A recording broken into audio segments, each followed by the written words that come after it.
Okay guys, another unboxing video for today. Ito na naman. Yes, ito yung ating items. Ayan. So, wala naman siyang bubble wrap. Meron siyang label. Buksan natin siya, no? Okay, so anong items meron tayo dito? Uhuy! Ito na. Siyempre, bumuo dito yung Immortal Valor, Credence, Strength. So sticker siya guys, no? Manipis na sticker lang siya. Next, yung ating mismong items. Uy! Ano meron dito, no?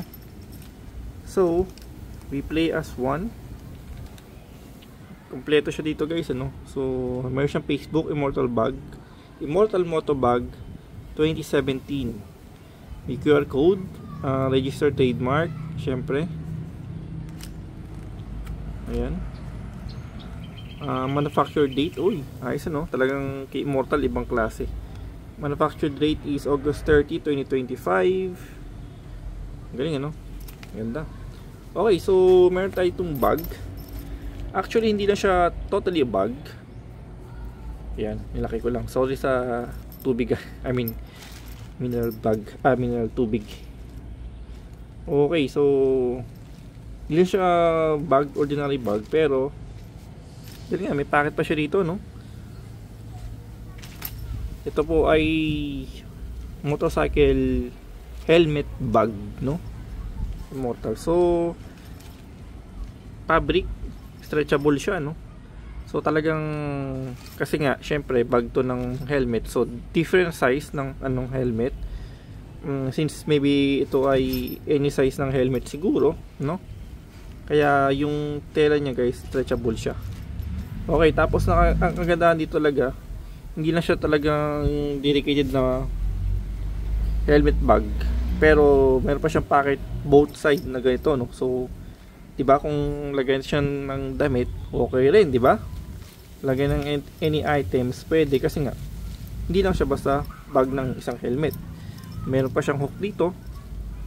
Ayan. Ito yung pinaka-strap niya, no? Ayan. So, yung kanyang zipper head, ayan, kita naman, may naka-engrave na Immortal bag, yung logo nila, no? Na talagang masasabi mong ito ay talaga yung pang Immortal talaga, no? Maganda yung finishing ng kanyang zipper head, no? Quality rin, no? So, stitching check tayo, no? Ito, tingnan dito kung mula dito sa pinaka ibabaw nito, yung pinaka-strap niya pagka sinukbit, kita naman guys is ayan.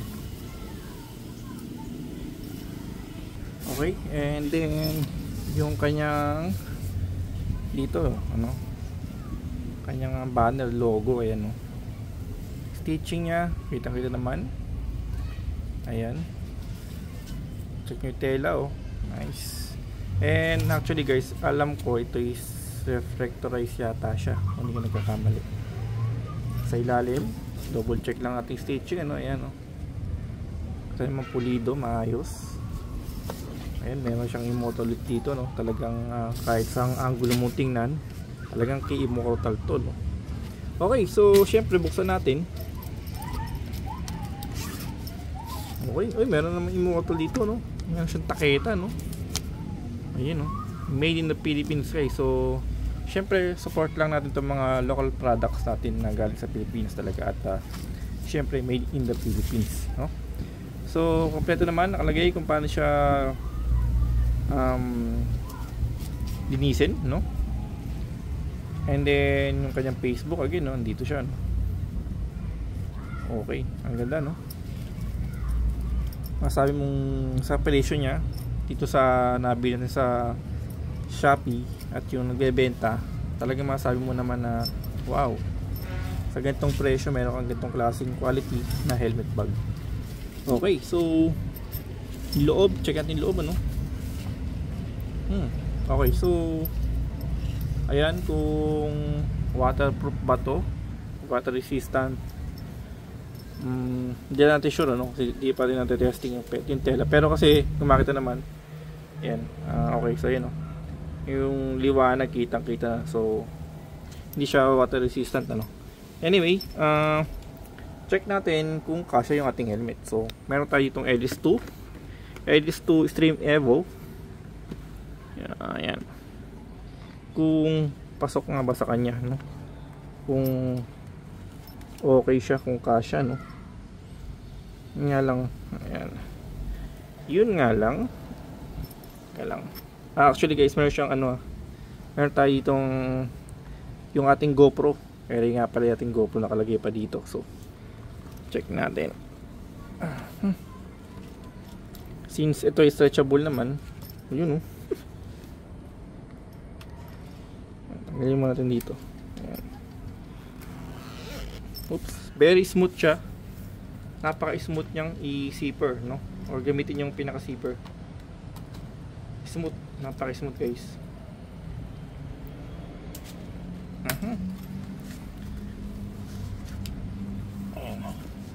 Lalakihin ko lang para lumama kaya guys. Check nyo. So again, yung ating LS2 Extreme Evo, size po niya small kasi, no? At yun, i-zipper na po natin, ano?